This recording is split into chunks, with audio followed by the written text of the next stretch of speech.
Assalamualaikum students, how are you all? I hope you all are fine and safe at your home. I am your chemistry teacher Ms. Ramsha and today we will study unit number 3 structure of an atom.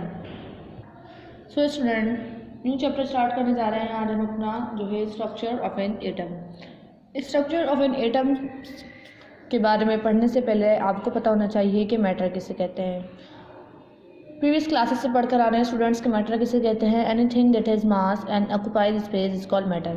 हर वो चीज़ जो जगह घेरती है और वज़न रखती है वो क्या कहलाती है स्टूडेंट्स? मैटर कहलाती है। जैसे आपके डेस्क, आपकी चेयर, इवन कि आपका पेन वो भी जगह घेरता है और वज़न रखता है तो वो भी क्या कहलाता है? मैटर कहलाता है।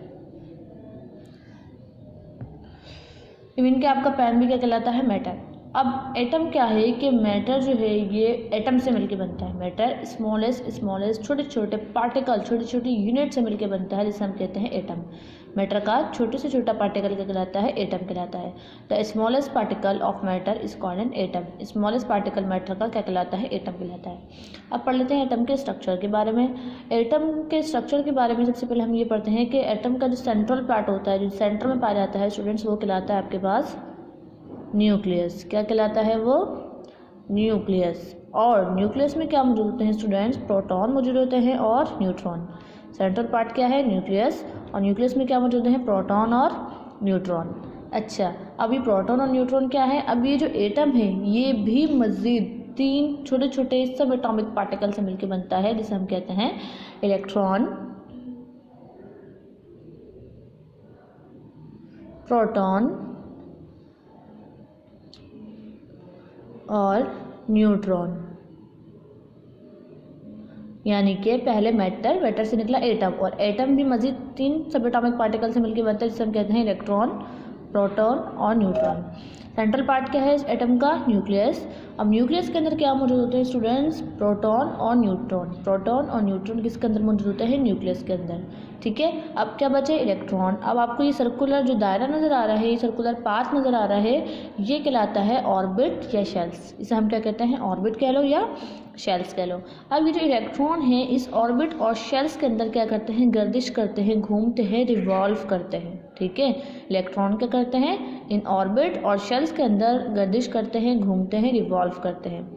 अच्छा, अब चार्जेस की बात कर लेते हैं कि इनके पास चार्ज क्या होते हैं। इलेक्ट्रॉन पे चार्ज होता है नेगेटिव, प्रोटॉन पे चार्ज होता है पॉजिटिव और न्यूट्रॉन पे कोई चार्ज नहीं होता, ये न्यूट्रल होता है। न्यूट्रॉन पे कोई चार्ज नहीं होता, ये न्यूट्रल होता है। ठीक है, अब प्रोटॉन पे पॉजिटिव चार्ज है, न्यूट्रॉन पे कोई चार्ज ही नहीं है, तो इस न्यूक्लियस के अंदर क्या चार्ज बचा? खाली पॉजिटिव चार्ज बचा। अब इस प्रोटॉन की पॉजिटिव चार्ज की वजह से पूरे होल न्यूक्लियस पे क्या चार्ज आ जाता है? पॉजिटिव चार्ज आ जाता है। पॉजिटिव चार्ज न्यूक्लियस पे क्यों आया? क्योंकि प्रोटॉन पे पॉजिटिव चार्ज है और न्यूट्रॉन पे कोई चार्ज ही नहीं है, तो खाली इस प्रोटॉन की चार्ज है ना न्यूक्लियस पे, तो इसकी वजह से पूरे होल न्यूक्लियस पे क्या चार्ज रहता है आपके पास? पॉजिटिव चार्ज रहता है। इलेक्ट्रॉन पे चार्ज है नेगेटिव। हमेशा याद रखिएगा स्टूडेंट्स कि आपके पास जो डिफरेंट चार्जेस होते हैं, जैसे एक तरफ पॉजिटिव है और दूसरी तरफ नेगेटिव है, तो ये हमेशा एक दूसरे को क्या करेंगे? अट्रैक्ट करेंगे। क्या करेंगे? अट्रैक्ट करेंगे। एक तरफ पॉजिटिव हो और दूसरी तरफ नेगेटिव हो तो ये हमेशा एक दूसरे को क्या करते हैं? अट्रैक्ट करते हैं। और अगर एक तरफ आपके पास नेगेटिव, दूसरी तरफ भी नेगेटिव, एक तरफ पॉजिटिव और दूसरी तरफ भी पॉजिटिव, तो ये हमेशा एक दूसरे को क्या करते हैं? रिपेल करते हैं, पीछे की तरफ ढकेलते हैं। ये क्या करते हैं? एक दूसरे को रिपेल करते हैं। डिफरेंट चार्जेस अट्रैक्ट करते हैं, सिमिलर चार्जेस रिपेल करते हैं।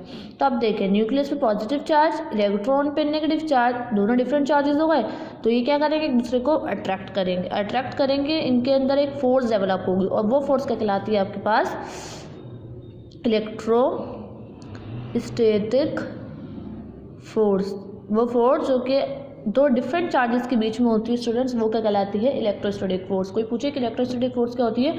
2 ऑपोजिटली चार्ज के बीच में जो फोर्स होती है वो फोर्स क्या कहलाती है आपके पास? इलेक्ट्रोस्टैटिक फोर्स कहलाती है।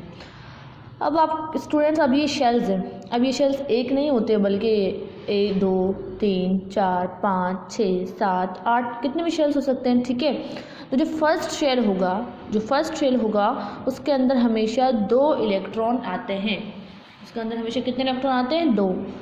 अब हमारे पास अब हम हर एटम का, आपके पास पीरियोडिक टेबल जो होता है उसमें हर एटम का जो है वो एटॉमिक नंबर वगैरह दिया है, तो उसके हिसाब से हम जो है उसका एटॉमिक स्ट्रक्चर बनाते हैं। अब मैं ये कह रही हूँ कि फर्स्ट शेल में 2 इलेक्ट्रॉन आते हैं। ऐसा भी हो सकता है कि किसी एटम का एटॉमिक नंबर 1 होगा तो उसके पहले शेल में एक ही इलेक्ट्रॉन आएंगे, वो पॉसिबिलिटी है। आने चाहिए 2, जो फिक्स्ड एक वैल्यू है कि आपके पास फर्स्ट शेल के अंदर कितने इलेक्ट्रॉन आने चाहिए, वो 2 हैं, ठीक है। और जो सेकंड शेल है, सेकंड शेल के बाद जितने भी शेल होते हैं, जैसे second, third, fourth, fifth, six, seventh, eight, तो जितने भी शेल होते हैं उसके अंदर 8 इलेक्ट्रॉन आने चाहिए। कांस्टेंट वैल्यू है, 8 नहीं होंगे तो वो क्या करेगा, अपने आप को स्टेबल करेगा, या तो किसी से इलेक्ट्रॉन गेन करेगा या तो इलेक्ट्रॉन लॉस करेगा, मगर अपना ऑक्टेट जो है वो कंप्लीट करेगा। इसी तरीके से अगर 1 इलेक्ट्रॉन होगा, या तो वो 1 इलेक्ट्रॉन भी लॉस कर देगा, या तो वो किसी से 1 इलेक्ट्रॉन ले लेगा, वो अपना डुप्लेट कंप्लीट करेगा, ठीक है।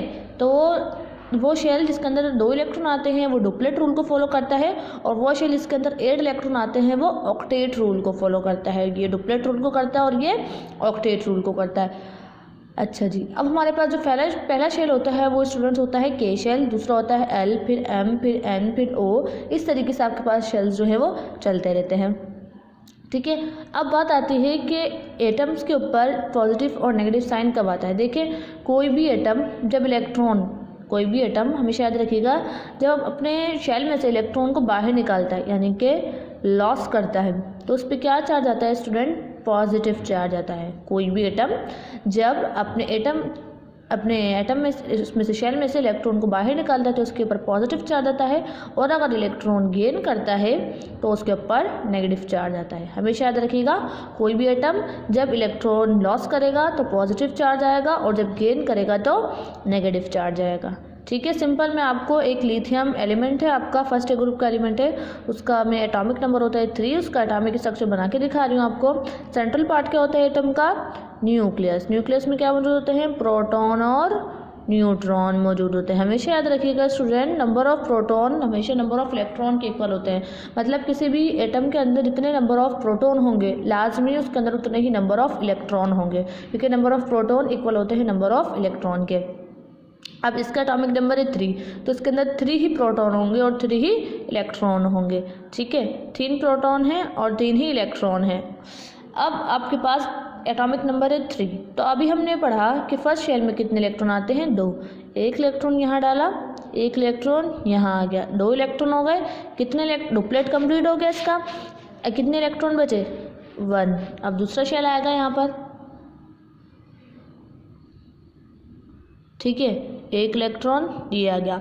अब हमने क्या बोला था, सेकंड के बाद जितने भी शेल होते हैं उसमें 8 इलेक्ट्रॉन आते हैं सेकंड से, तो अभी सेकंड शेल है, अब इसमें 1 इलेक्ट्रॉन है, इसको अपना ऑक्टेट कंप्लीट करना है, इसको 7 इलेक्ट्रॉन की ज़रूरत है ऑक्टेट कंप्लीट करने के लिए। अब बताएं, कोई दूसरा एटम इसको 7 इलेक्ट्रॉन देगा, कोई दूसरा एटम पागल तो नहीं है जो इसे 7 के 7 इलेक्ट्रॉन दे देगा। तो इसके लिए पॉसिबिलिटी क्या है कि या तो ये 1 इलेक्ट्रॉन जो इसके पास है या तो ये लॉस कर दे, या 7 इलेक्ट्रॉन किसी से गेन कर ले। तो इसके लिए आसानी क्या है, ये क्या करेगा, ये जो इसके पास 1 इलेक्ट्रॉन भी है ये लॉस कर देगा, ये इलेक्ट्रॉन क्या करेगा, बाहर निकाल देगा, लॉस कर देगा, ठीक है। और लॉस करने की वजह से इस लिथियम पे क्या चार्ज आ जाएगा, पॉजिटिव चार्ज आ जाएगा, ठीक है। लिथियम पे चार्ज होता है +1। +1 चार्ज क्यों होता है, क्योंकि वो 1 इलेक्ट्रॉन लॉस कर रहा है इसलिए 1, और लॉस कर रहा है तो लॉस करने पे क्या चार्ज आता है, पॉजिटिव, तो इसलिए बन गया Li+1। तो लिथियम के ऊपर Li+1 चार्ज क्यों होता है, क्योंकि वो अपने आप को स्टेबल करने के लिए इलेक्ट्रॉन को जिसके वैलेंस, अच्छा स्टूडेंट ये भी याद रखिएगा, जो आखिरी शेल में जो इलेक्ट्रॉन होते हैं वो इलेक्ट्रॉन, वो शेल कहलाता है वैलेंस शेल, और उसमें के अंदर जो इलेक्ट्रॉन होते हैं वो कहलाते हैं वैलेंस इलेक्ट्रॉन, ठीक है। तो ये जिसके जो वैलेंस शेल का जो इलेक्ट्रॉन है ये क्या कर देगा, इसको लॉस कर देगा, जिसकी वजह से इसके ऊपर पॉजिटिव चार्ज आ जाएगा, और 1 इलेक्ट्रॉन लॉस कर रहा है तो उसके ऊपर इसलिए +1 चार्ज आ जाएगा, ठीक है स्टूडेंट्स। अब आपको समझ आ गया होगा कि एटॉमिक स्ट्रक्चर जो है वो किस तरीके से बनाते हैं, एटम, मैटर और डुप्लेट और ऑक्टेट रूल के बारे में समझ आ गया होगा। ये आपको काम कॉपी में नहीं करना, जस्ट मैंने सिर्फ आपको एक समझाया है। इंशाल्लाह हम नेक्स्ट वीडियो में इस चैप्टर की एक्सरसाइज को सॉल्व करेंगे। Hopefully student you understand my lecture. I will continue my lecture in my another video. Till then take care and Allah Hafiz.